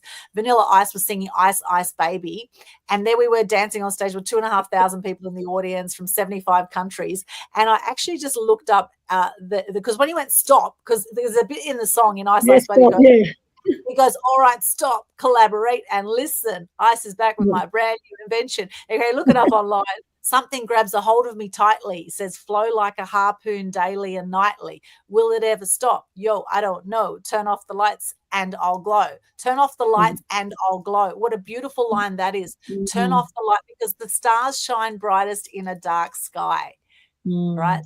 Stars shine brightest in a dark sky. And, we are all like little star beams. In fact, we are made up of the same stuff that the stars are made up of, right? When you go right down, we are 99.9% energy, frequency, vibration. We are individual stars. And it's our choice whether we're going to shine bright or whether we're going to retract. And sometimes we need to retract and have our own space as well and go into the darkness sometimes, feel the darkness, and then come out the other side and shine brighter.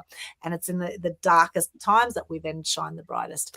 And yeah, there's so much more I want to say. And I'm aware we do need to wrap up the show shortly. Is there anyone else want to share anything before we come around and share your favorite quotes today? Yeah, can I just share quickly? Yeah, when I was hit by the taxi and went airborne, you don't know where you're going to go. And I was lucky that I was pushed off to the side and not in front. I would have been run over as well, and it might have been a different story. So I'm here for a reason, and I'm sharing that reason. Yeah. Beautiful. Yeah, thank you, Jacalyn. I'd like just to share something else. A couple of minutes ago, you said the phrase, treat people the way you'd like to be treated. I used to think that was a great saying, but I don't do that anymore. I don't treat people the way I like to be treated. I don't do that. That's gone for me. I treat people the way I want. I treat people the way they treat me. So if they're nasty and they just don't have any time for me, I switch off, don't give them energy, walk away. If they're good to me, if they're listening to me, I listen to them. I don't have energy, copious amounts of energy to treat people the way I want to be treated. So that's one thing. Very good. So I used to love that. I used to love, treat people the way you want to be treated. But it's just, it's so consuming when you're up against a negative Nelly. So I just don't do it. Yeah. Yes. So, interesting perspective. Yeah. Yeah. I only hang around the people I want to be around. If they're a negative Nelly, I just, I don't get nasty. If they're nasty with me or they're telling me off or something like that, not that that happens very often, I just walk away. I don't give it any energy, right? Because when you give situations energy, that's when everything goes backwards, right? So I can switch off easily like that. But and as far as the death thing, I did, Aldwyn, that I did pass away. I was actually flatlined for quite some time. Death is beautiful. Death is so light. It's warm. It's beautiful. So don't fear death. Anyone out there, don't fear it. Okay? I was in a lot of pain when this happened to me, and I felt nothing up there. Hovering over my own body at the time, I felt absolutely at peace, and I didn't feel anything. It was just like a feather. So don't fear death. People that fear death, you're just putting too much energy into that. Death is not as fearful as everyone thinks it is. It's a beautiful energy.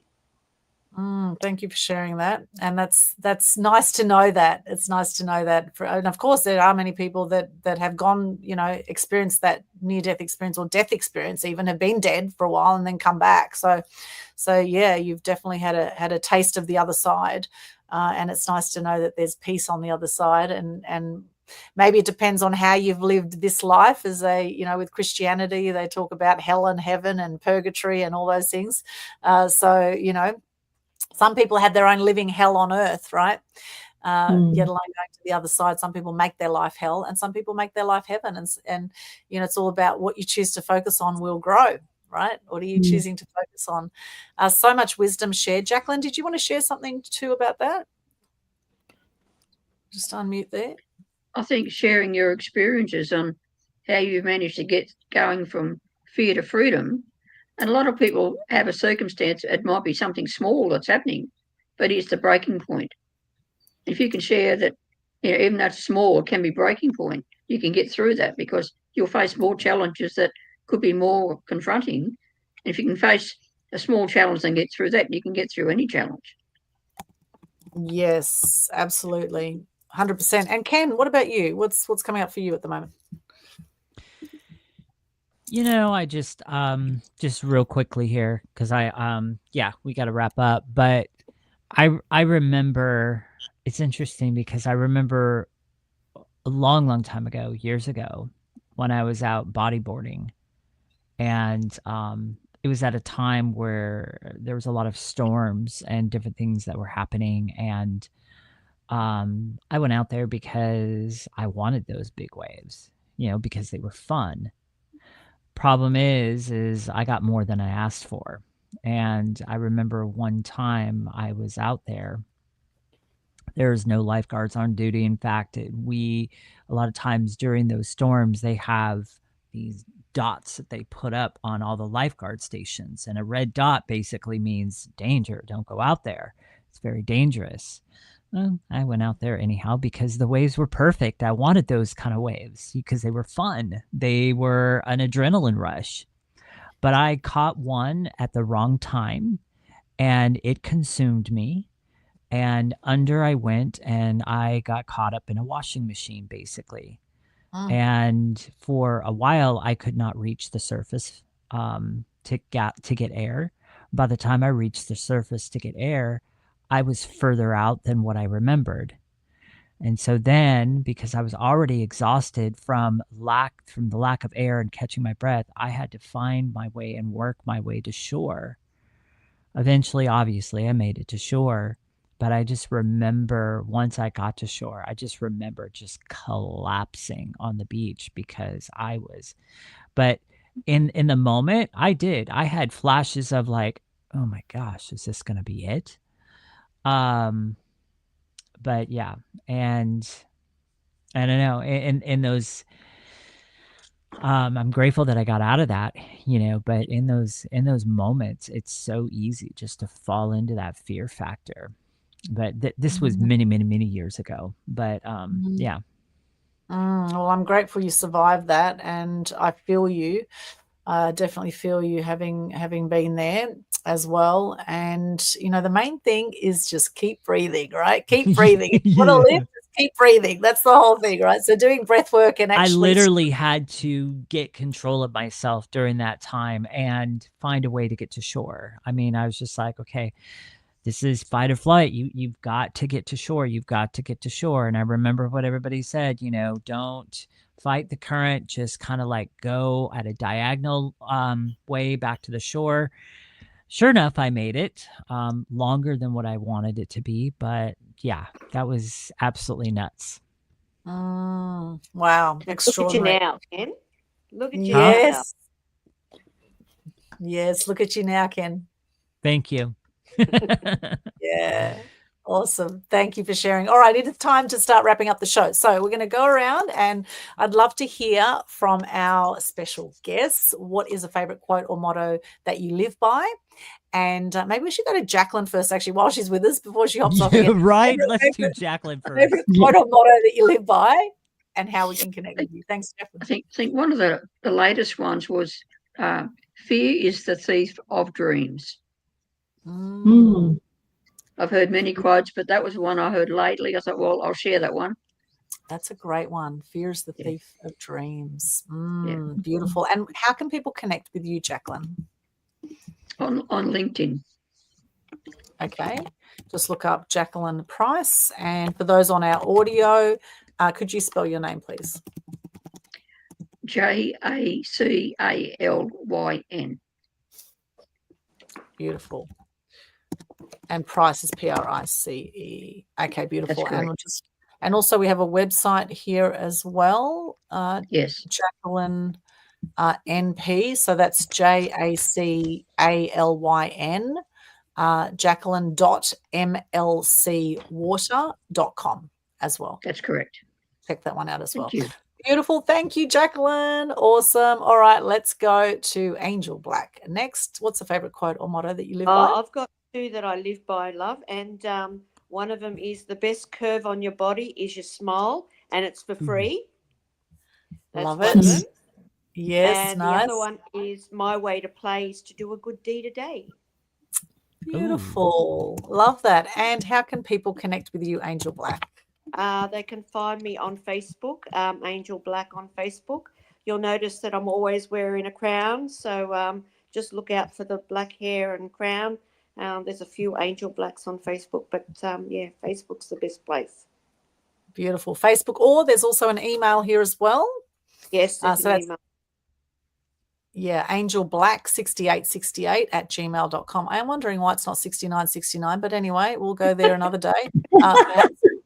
Angelblack6868 at gmail.com for Angel Black. Thank you so much, Angel Black. Lisa Jack Healing, what's the favorite quote or motto? Well, the one that I always like, because everyone's always so busy rushing, that I like the turtle wins the race, because your true healing isn't instant. It's like slow and steady and gradual.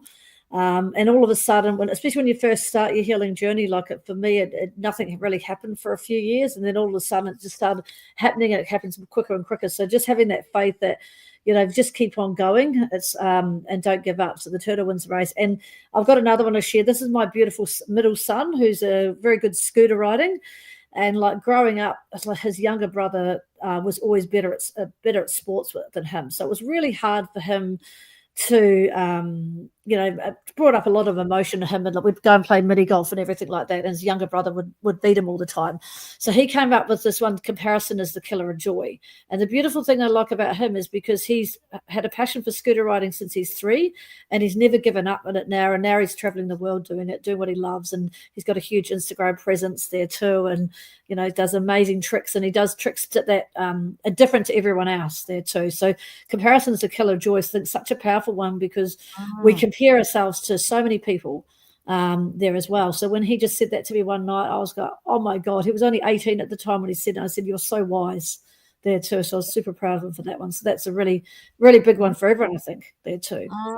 Thank you so much. And thank you also for the recommendation to Let Them Let Me, which is yes.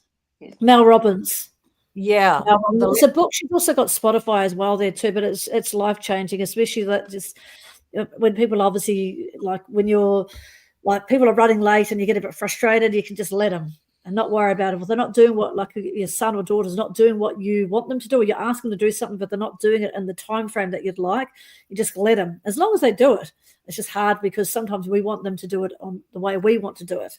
But that's not how the way it works. That's our energy. So just letting go and surrendering. Such a powerful thing there too. Let go and let flow, or let go and let God, I like to say. Yeah, they're all the same. And that is the Let Them Theory is the book, and it is a mindset tool that encourages detachment from controlling others and taking responsibility for your own actions and reactions. The Let Them Theory, check it out. And for those who want to connect with you, Lisa, where can they go? Well, I've got my website, Lisa Jack Healing, but I'm also on Facebook and Instagram. Lisa, you just search Lisa Jack Healing, just reach out that way. Love to hear from you there as well. And and I just want to also mention, it was quite funny that you said the Ice Baby. I'm just going to shout out to my dear friend Kate that's on, because I just went over to New Zealand for her 50th, and her dear brother did a rap to Ice Baby about Kate, and one of them was Kate's always late, and it was Kate Fowler there too. But it was amazing rap to her for her 50th. So I just crack up laughing that I saw it on your webpage, and you've actually mentioned it today, and she was actually on the call, and she cracked up laughing, goes, how funny, Ice Baby again. Oh, classic. Yeah, Oh my love it, gosh. yeah. Oh, thank you, Kate, for sharing that. And Yeah. and your comment there. I know, Kate. Oh my gosh, that's hilarious.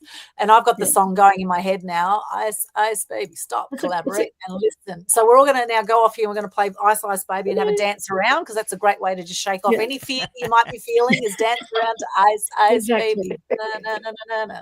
Da, da, da. Ice Baby. I'm impressed you know all the words. We can look at, I just looked up lyrics, right? Ice Baby lyrics. You can sing along online. There's videos online with the lyrics as well, so you can play that.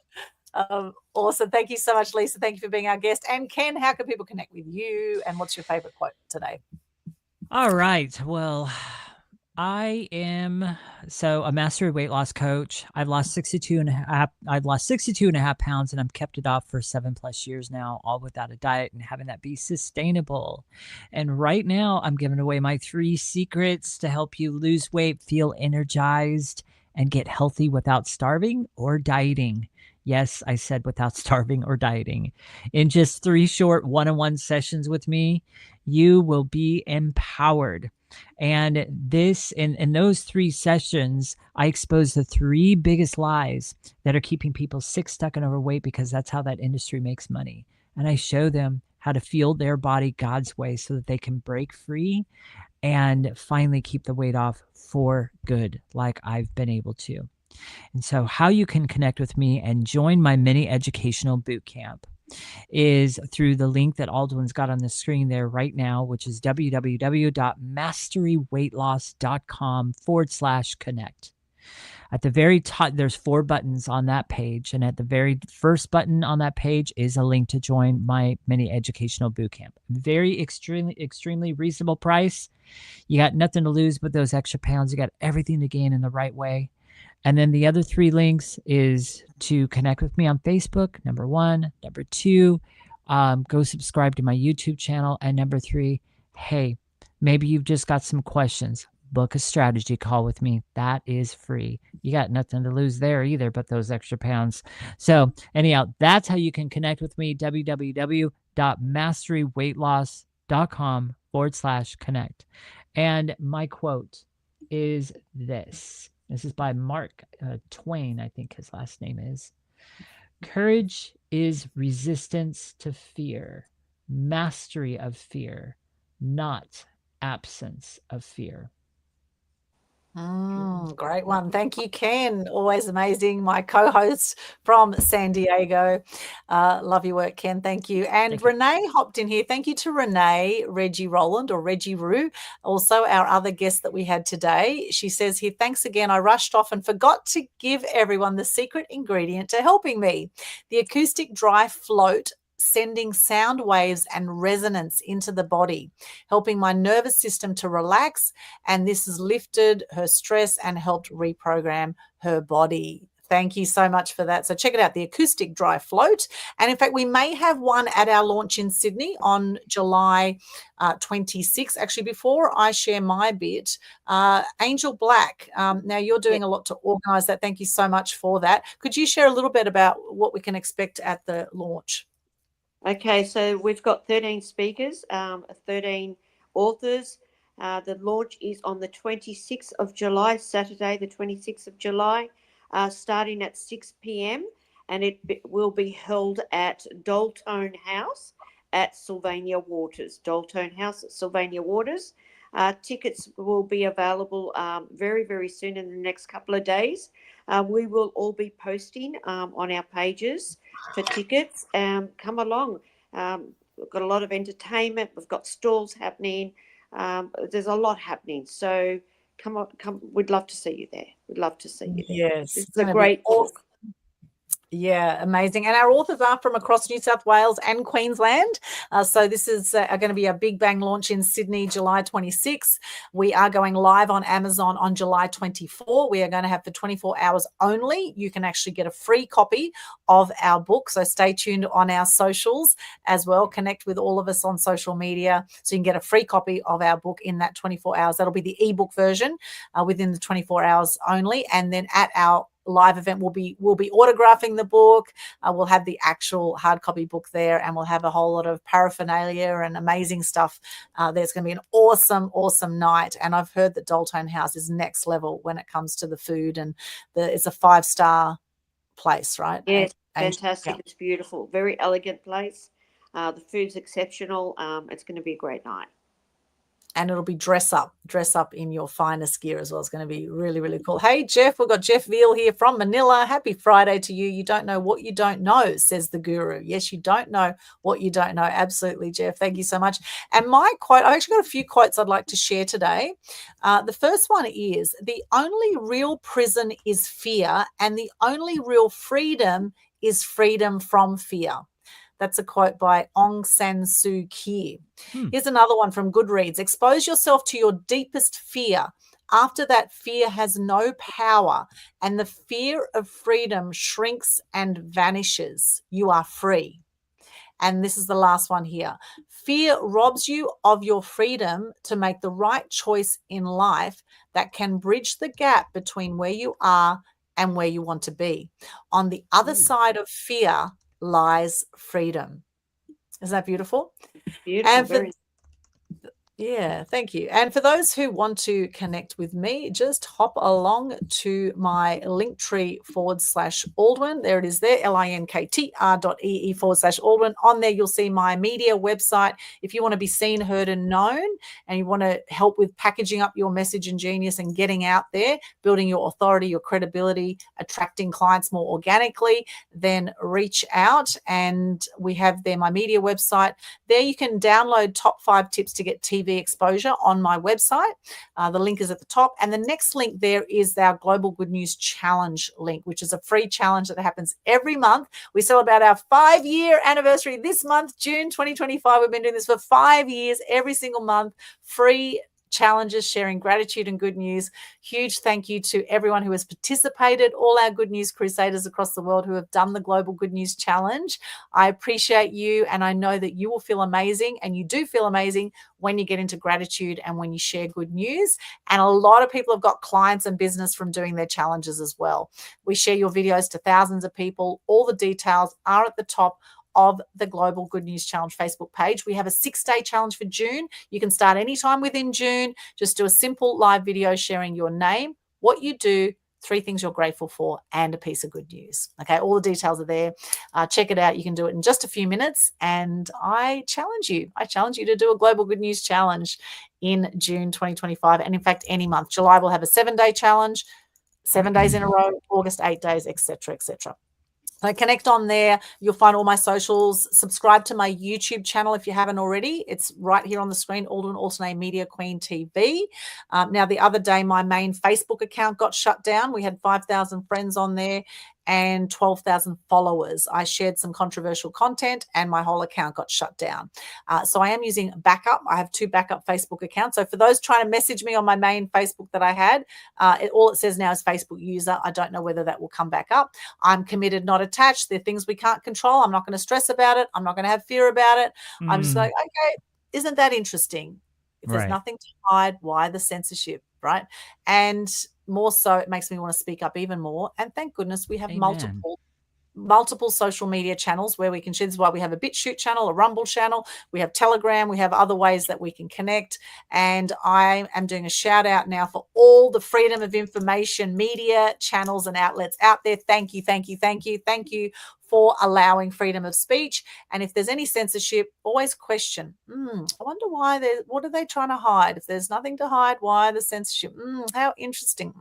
Do your own research, question everything, and get informed, get empowered. That's another way to move from fear to freedom. Get informed, get empowered. Thank you so much. Oh, Mark Ricks is with us. I like fear as the virus, courage as the cure, not my quote. Fear is a virus, Mark. Yes, absolutely. Fear is like a virus. It eats away at you and eats away at others. And it's probably, it can catch on to others if you don't protect your energy as well. So, do the work, do the inner, do the outer work. And yes, it takes courage to move through fear. Thank you so much. Any other final words before we wrap up the show today? Yeah, Aldwyn and Ken, thank you so much for inviting us all from the Fear to Freedom book. You're welcome. On this channel today. We all appreciate you. I'm sure I can speak on everyone's behalf here. We're really appreciative, and we have a lot of gratitude for what you guys do too. So thank you. Thank you. And it's our Thank pleasure you. for sure. Yeah. It's our pleasure. You guys always. Thank you so much. Thank you. Thank you. Thank you. Blessings to you. Thank you to all of our co-authors in the book as well. Sending you much love. Thank you for stepping up and sharing your story. And for those who missed out on being in this book, we are going to be doing a series of books. Okay. So there will be other opportunities. Stay tuned. We'll keep you posted about that on our socials. And it's been an extraordinary journey. And the best is yet to come. We have just begun. It feels like we're just starting out. And wherever you're at in life, it's absolutely perfect. Blessings to you. Thank you for joining us on Total Truth Show, episode 108.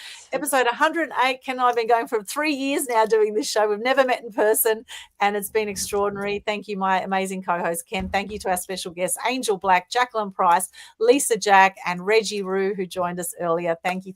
Blessings to you. Go forward and have the most extraordinary day or night. Wherever you are in the world, we'll see you again next time. Bye for now. See you. Bye. Bye.